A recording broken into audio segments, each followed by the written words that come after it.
Hyderabad State was a large and important kingdom in the heart of India. Its story, well, it begins in the 18th century, a time when the powerful Mughal Empire in Delhi was growing weak. The empire was vast, and its governors in far-off provinces started to become more independent. One such governor was Mir Kamar-ud-Din Khan. He was a very clever and strong leader in the Mughal court. The Mughal emperor gave him the title Nizam-ul-Mulk, which means administrator of the realm. This title became the name of his family dynasty, the Nizams. They would rule Hyderabad for over 200 years, creating a unique world of their own. In the year 1724, Nizam-ul-Mulk decided to establish his own authority in the Deccan region of southern India. He had been the governor there, and he knew the land and its people really well. He fought a battle and won, securing his control over the area. This was the beginning of the Asaf Jahi dynasty and the birth of Hyderabad State. While he never officially declared full independence from the Mughals in Delhi, he acted like a king. He made his own laws, collected his own taxes, and had his own army. He was the first Nizam, and he laid the foundation for a state that would become famous for its wealth, culture, and power. The new state of Hyderabad was very large. It covered a huge part of central and southern India, an area almost the size of France. The first Nizam, a wise ruler, established a strong administration to manage this vast territory. He used the systems he had learned from the Mughals, but he adapted them for the Deccan. He appointed officials to help him govern and ensure that his orders were followed across the kingdom. His main goal was to create peace and stability in a region that had seen many wars. He wanted his new state to be a safe and prosperous place for people to live and work. The Nizams who came after him continued his work. They made Hyderabad their capital city and turned it into a magnificent center of power. The state became a princely state under the British, meaning it was ruled by the Nizam but was under the protection and influence of the British Empire. The Nizams were known for their incredible wealth, with stories of their jewels and palaces spreading far and wide. For 7 generations, the Asaf Jahi dynasty ruled Hyderabad, creating a unique identity for the state that was a blend of different traditions, languages, and cultures, all under the watchful eye of the Nizam. The rulers of Hyderabad, the Nizams, were Muslims, but the majority of the people they ruled were Hindus. This created a very interesting and unique society. The Nizams were generally tolerant rulers and did not force their religion on the population. They understood that to rule a large and diverse kingdom, they needed to respect the beliefs of their subjects. Hindu festivals were celebrated, and many Hindus held important positions in the Nizam's government and administration. This mix of religions was a key feature of life in Hyderabad State. It was a place where different communities lived together, side by side, for many generations. The official language of the court and the government was Persian, and later, Urdu. This was the language of the ruling class and the educated elite. All official documents, laws, and records were written in Urdu. However, the common people spoke different languages depending on where they lived. In the western part of the state, people spoke Marathi. In the southwest, they spoke Kannada. The largest group of people living in the eastern part spoke Telugu. This linguistic diversity meant that while the government worked in Urdu, daily life for most people happened in their own mother tongue. This sometimes created a gap between the rulers and the ruled. The administration of Hyderabad State was modeled on the Mughal system. The Nizam was the absolute ruler, with complete power over the state. Below him were nobles and landlords, known as Jagadars and Deshmukhs. These powerful men were given large areas of land by the Nizam. In return, they had to collect taxes, maintain law and order, and provide soldiers for the Nizam's army when needed. This system created a strong hierarchy, with the Nizam at the very top and the common farmers at the very bottom. It was a feudal system, where power and wealth were concentrated in the hands of a few powerful families who were loyal to the ruler. This unique blend of cultures became known as the Deccani or Hyderabadi culture. It was a mix of North Indian Muslim traditions with the local Hindu customs of the Deccan. This was visible in the food, the clothing, the architecture, and the arts. The Nizams were great patrons of art and architecture, and they built many beautiful buildings that combined Islamic and Hindu styles. the city of Hyderabad became a melting pot where different traditions came together to form a new, distinct identity. This rich cultural heritage is one of the most important legacies of the Nizam's rule in the Deccan. Life in Hyderabad State was a story of two different worlds. There was the world of the Nizam and his nobles, which was filled with incredible luxury and wealth. The Nizam of Hyderabad was considered one of the richest men in the world. His palaces were grand, filled with treasures from all over the globe. The nobles, who served the Nizam, also lived in large, beautiful homes called deodis. They enjoyed a life of comfort and ease, with many servants to attend to their every need. Their days were spent in courtly activities, poetry, music, and hunting. This small elite group controlled almost all the wealth and power in the state. On the other hand, there was the world of the common people, which was very different. The vast majority of the population were poor farmers or peasants who worked on the land. They lived in small villages, often in simple mud huts. Their lives were very hard and full of challenges. They had to work long hours in the fields, growing crops like cotton, rice and jowar. They depended on the monsoon rains for their crops, and a bad monsoon could mean starvation. They had to give a large part of their harvest to the local landlord as tax, leaving very little for themselves and their families to live on. The social structure was very rigid, meaning it was difficult for people to change their position in life.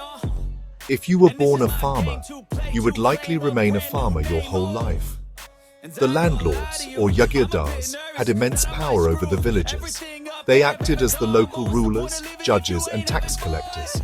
They could punish people and take their land away. This system, known as the jagirdari system, meant that millions of peasants lived in a state of constant dependency and fear. They had few rights and very little say in how their lives were governed. Their primary duty was to serve the landlord, and by extension, the Nizam. Despite the hardships, the villages had their own culture and traditions. People found joy in simple things, like local festivals, folk songs, and religious ceremonies. Village life was centered around the community. Families and neighbors supported each other through difficult times. Marriages, births, and harvests were important community events that brought everyone together. While their lives were starkly different from the opulence of the Nizam's court in Hyderabad city, the villagers maintained their own vibrant cultural life. This contrast between the extreme wealth of the few and the deep poverty of the many was the defining feature of society under the Nizams.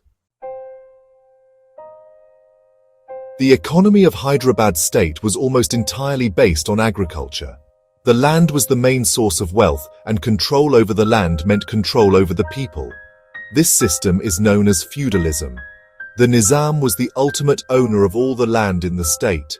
He granted large portions of this land, called jagirs, to his most loyal nobles, ministers, and military commanders.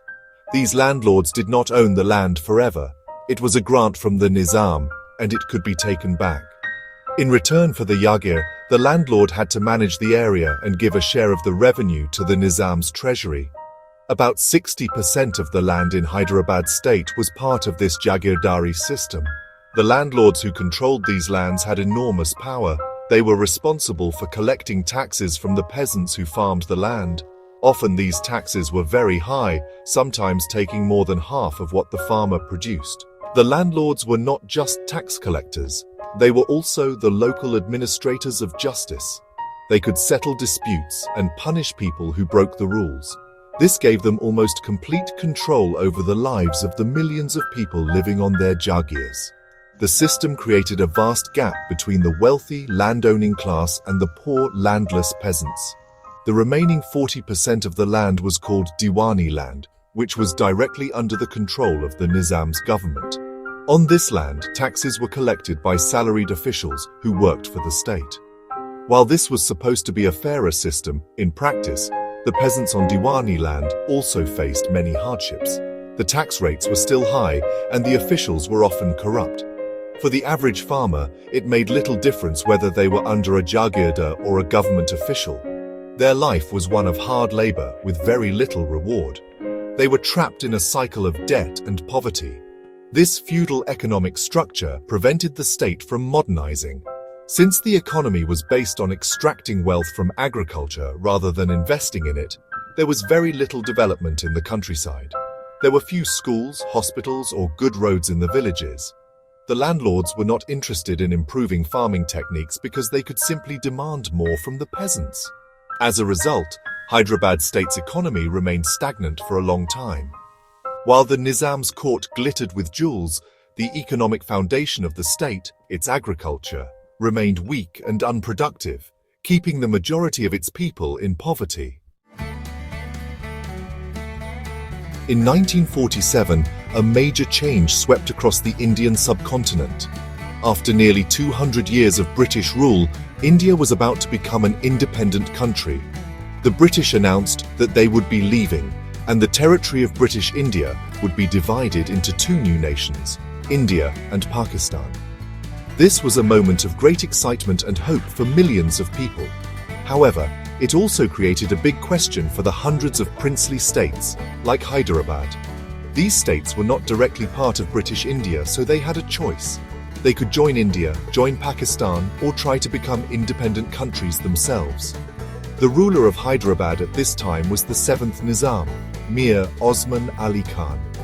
He was one of the most powerful and richest princes in India.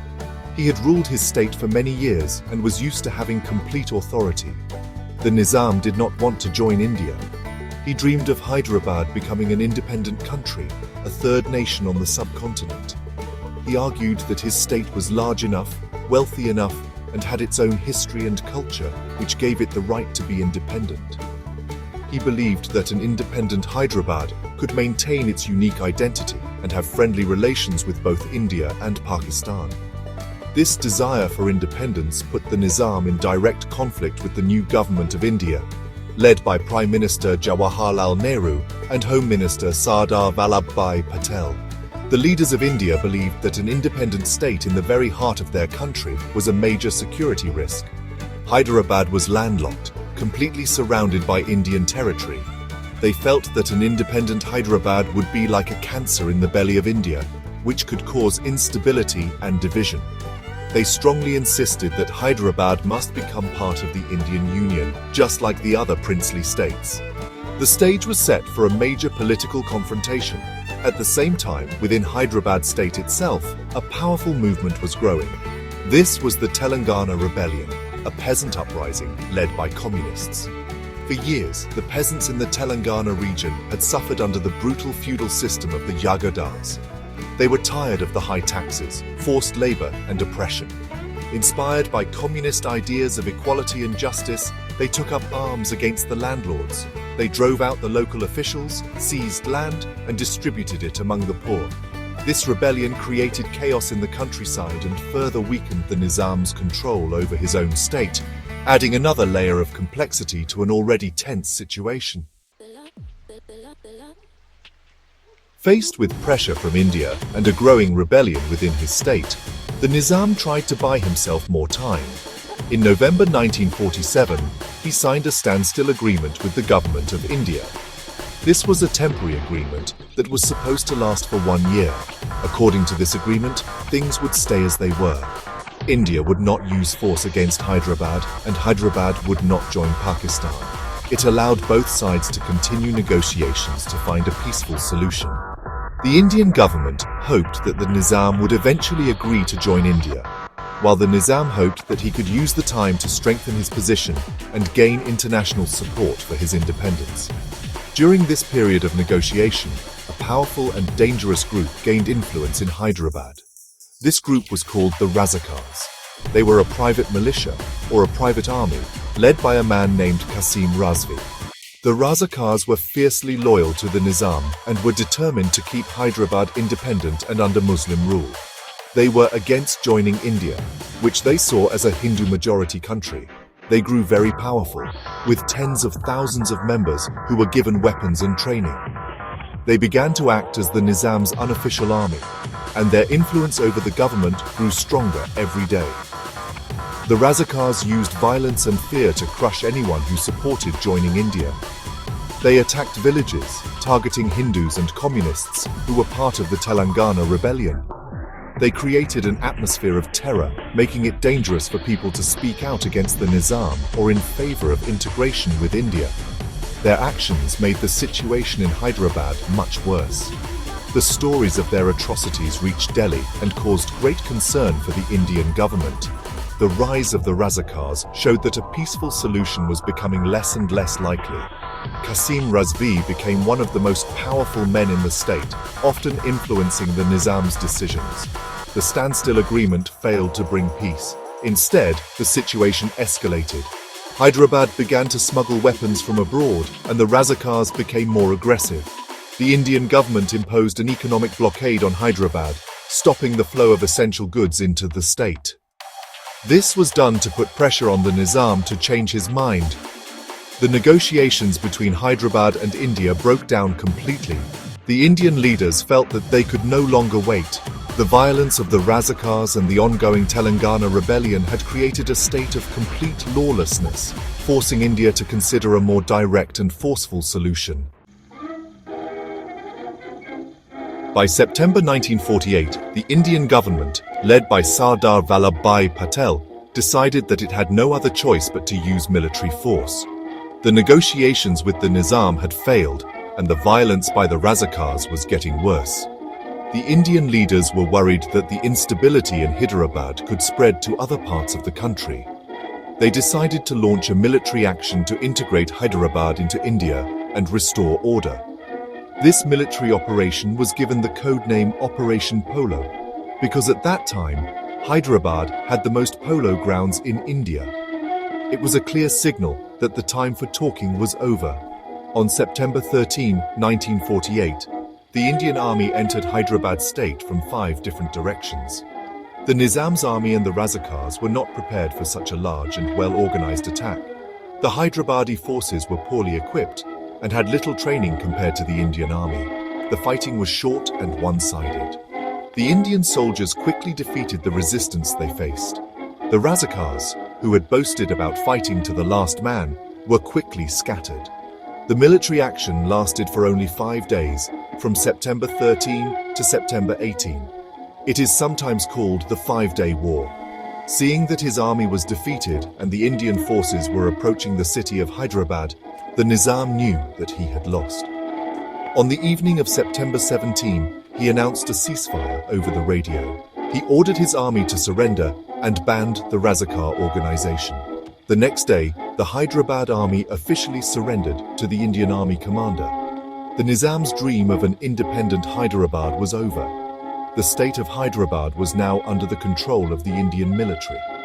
The integration of Hyderabad into the Indian Union was complete, ending over 220 years of Asaf Jahi rule. The aftermath of Operation Polo was complex.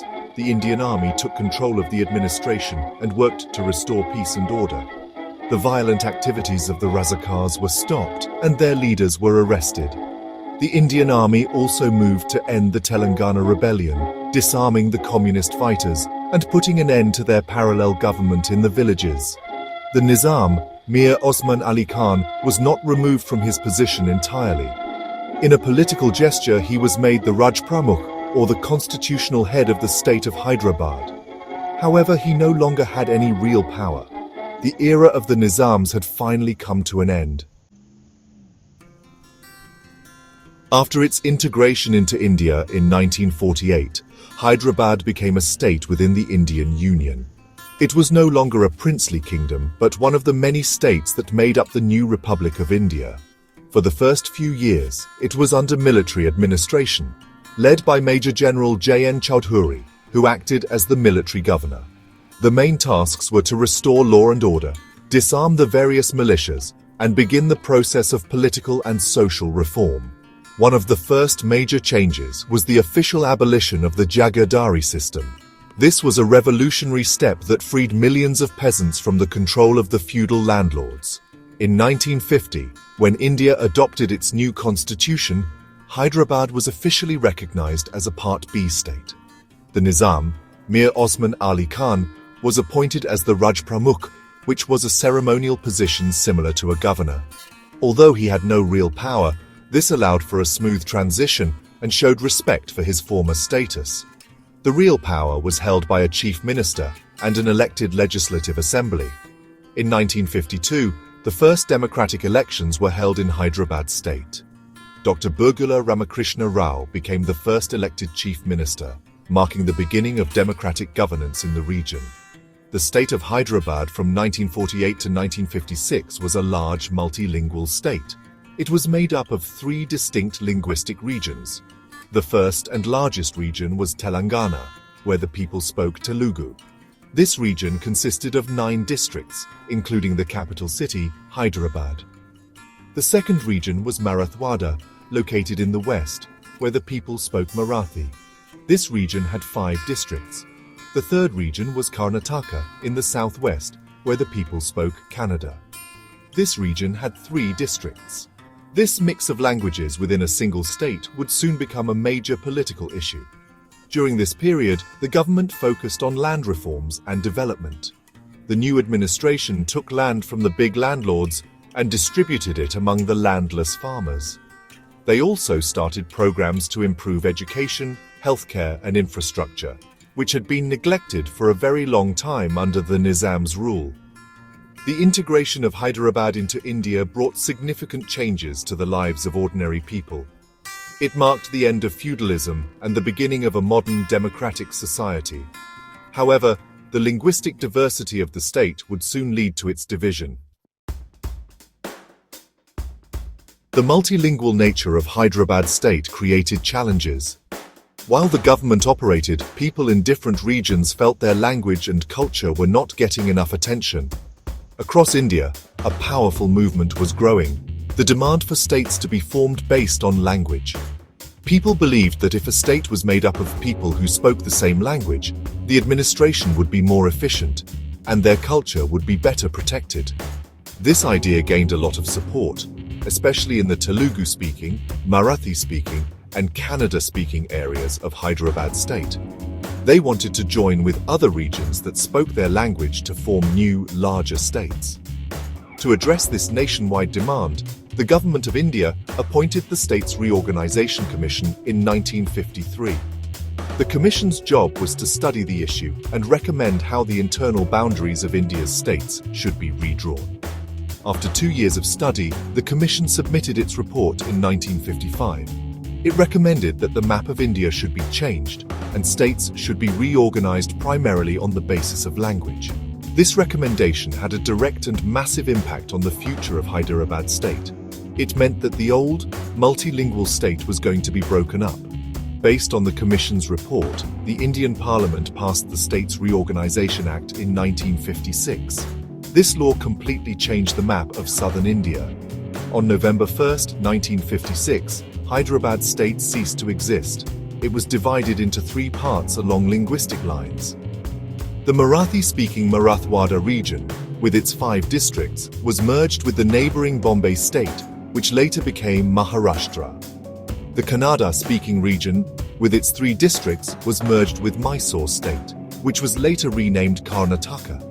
This brought together the Marathi and Kannada speakers into their own linguistic states. The largest part of Hyderabad State, the Telugu-speaking Telangana region, was merged with another Telugu-speaking state, Andhra State. Together, they formed a new large state called Andhra Pradesh. The city of Hyderabad, the historic capital of the Nizams, became the capital of this new state. The dissolution of Hyderabad State in 1956 was the final step in its integration into the new India. The story of Hyderabad State, from its founding by the first Nizam to its division by language, reflects the larger story of India's journey from a collection of princely states to a modern democratic republic organized along linguistic lines.